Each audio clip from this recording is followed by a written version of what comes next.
ঘরে যদি half cup সুজি থাকে আর কিছু পরিমাণ সবজি থাকে তা দিয়েই বানিয়ে ফেলুন দারুণ স্বাদের টিফিন রেসিপি, যেটা বানাতে কিন্তু একদম খুব বেশি টাইম লাগে না আর খেতে হয় দুর্দান্ত। সন্ধ্যেবেলা টিফিন হিসাবেও কিন্তু বাচ্চাদের এটা বানিয়ে দিতে পারেন, বাচ্চারা অনেক পছন্দ করবে। বিশেষ করে এটা খেতে একদম মোমোর মতনই লাগে। তো এর জন্য আমি এখানে হাফ কাপ সুজি নিয়ে নিয়েছি আর হাফ কাপের একটু বেশি পরিমাণ ময়দা নিয়ে নিয়েছি। এরপর এর মধ্যে দিয়ে দিলাম জল দিয়ে একটু ধীরে ধীরে জল দিয়ে একটা ব্যাটার গুলে নিতে হবে। ব্যাটারটা খুব বেশি পাতলাও হবে না, আবার খুব বেশি ঘনও হবে না। তো সেই বুঝে ব্যাটারটাকে গুলে নিচ্ছি। তো দেখতেই পাচ্ছেন এই যে থিকনেসের পরিমাণটা এরকম হবে, খুব বেশি পাতলাও হবে না, খুব বেশি ঘনও হবে না।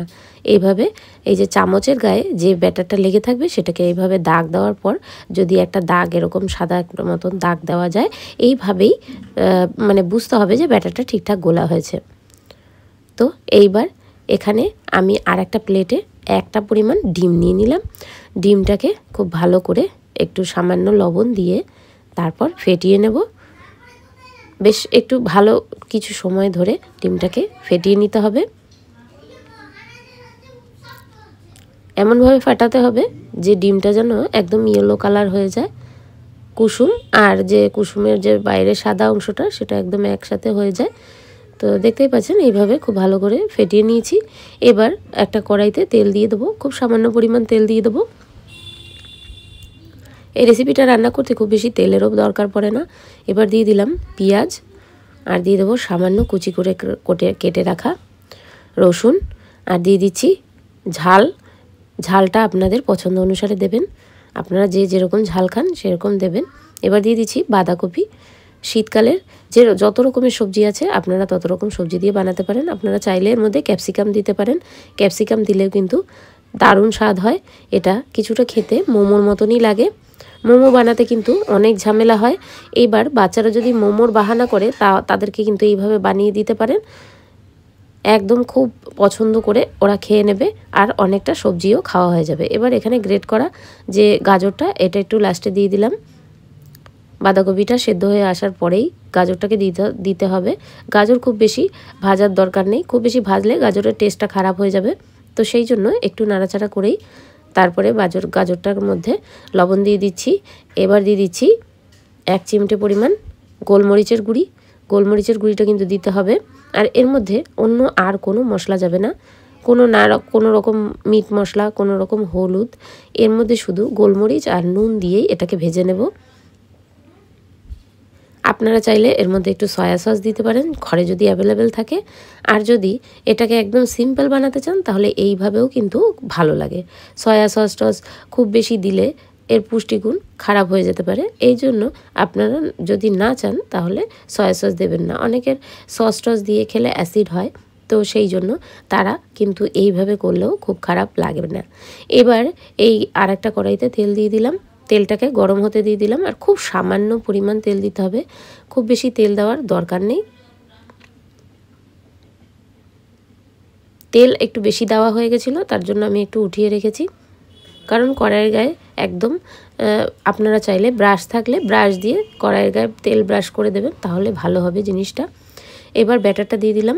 ব্যাটারটা কিন্তু ভাজা হওয়ার আগেই মানে একটু নরম নরম থাকতেই এইভাবে চারি সাইডে এইভাবে গোল গোল করে দিতে হবে। আপনাদের যদি ননস্টিক প্যান থাকে সেটাতেও করে নিতে পারেন।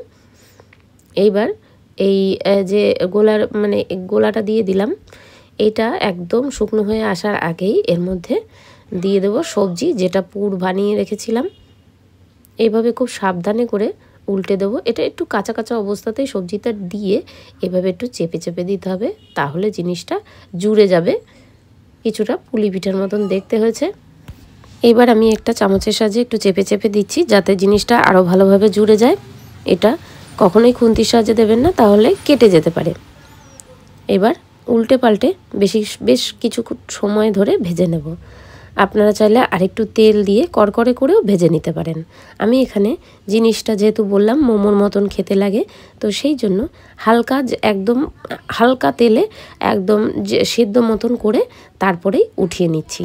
আপনারা চাইলে আর একটু তেলে একটু লাল লাল করে ভেজে নিতে পারেন, তবে এই রকম খেতেই বেশি ভালো লাগে। কিছুটা ভাপানো মোমোর মতনই হবে জিনিসটা। তো আর একটা বানিয়ে নিচ্ছি প্রথমে ব্যাটার দিয়ে। আর কিন্তু আমি তেল দিলাম না, যেহেতু কড়াইতে তেল লাগানো আছে।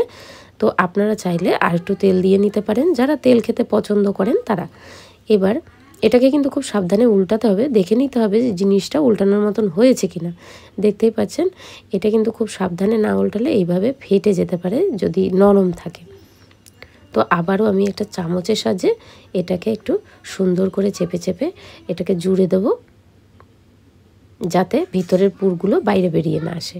এইবার একটু বেশ টাইম নিয়ে আস্তে আস্তে করে উল্টে পাল্টে লো আঁচে ভেজে নিলাম।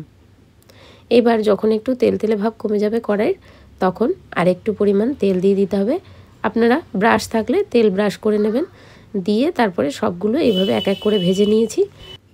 দেখতে কিন্তু একদম পাটিসাপটা পিঠার মতন লাগছে কিছুটা। আর এটা দেখুন কতটা জালিদার হয়েছে, খেতে কিন্তু দুর্দান্ত লাগে এবং খুবই হেলদি হয়। না খুব তেল মশলা, না কোনো মাখাবেলার ঝামেলা। তো এইভাবেই আপনারা ঝটপট সকালবেলা টিফিনটা বানিয়ে নিতে পারেন। এতে সবজিরও আলাদা করে করার দরকার নেই, আর খেতেও দারুণ লাগে। আপনারা চাইলে ওইভাবেও সস দিয়ে খেয়ে নিতে পারেন। আর আমি এবার লাস্ট আরেকটু টেস্টফুল হওয়ার জন্য, যেহেতু বাচ্চাদের জন্য বানানো, তো সেই জন্য একটু ডিমের গোলার মধ্যে একটু চুবিয়ে আবার একটু তেলে এপিটুপিট করে ভেজে নেব। এইভাবে ভাজলে আরও ভালো হয় খেতে, ভীষণ ভালো হয়, টেস্টফুল হয়। আপনারা অবশ্যই বাড়িতে ট্রাই করে দেখতে পারেন। এটা কিন্তু বাচ্চারা খেতে ভীষণ পছন্দ করবে। ভিতরের পুরটাও খুব টেস্টফুল হয়, যেহেতু বাঁধাকপি, গাজর, আর আপনারা চাইলে ক্যাপসিকামও দিতে পারেন। ভেজিটেবল, এই যে ভেজ যে মোমো আমরা খাই, তো সেই ভেজ মোমোর মতনই কিন্তু ভিতরের পুরটা। আপনারা চাইলে এর মধ্যে আলুর পুর দিতে পারেন, যদি ভেজিটেবলগুলো না থাকে ঘরে অ্যাভেলেবেল।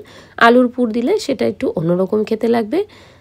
তবে এই ভেজিটেবলগুলো দিয়ে একদিন ট্রাই করে দেখতে পারেন, ভীষণ ভালো হয় খেতে, একদম মোমোর মতন খেতে লাগে,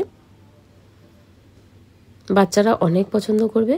তো একবারে আমি দুটো পরিমাণ কড়াইতে ভেজে নিচ্ছি। এইভাবে সবগুলি এক এক করে ভেজে নিচ্ছি। তো খাবারটা আমার তৈরি হয়ে গেছে। রেসিপিটি কেমন লাগলো জানাতে একদম ভুলবেন না। আর আশা রাখছি রেসিপিটি আপনাদের ভালো লেগেছে। যদি ভালো লেগে থাকে তাহলে একটা লাইক করে আমার সঙ্গে থাকুন। আর আমার ভিডিওটি এতক্ষণ দেখার জন্য আপনাদেরকে জানাই অসংখ্য ধন্যবাদ। আবার দেখা হচ্ছে নেক্সট ভিডিওতে। আজকের মতন টাটা।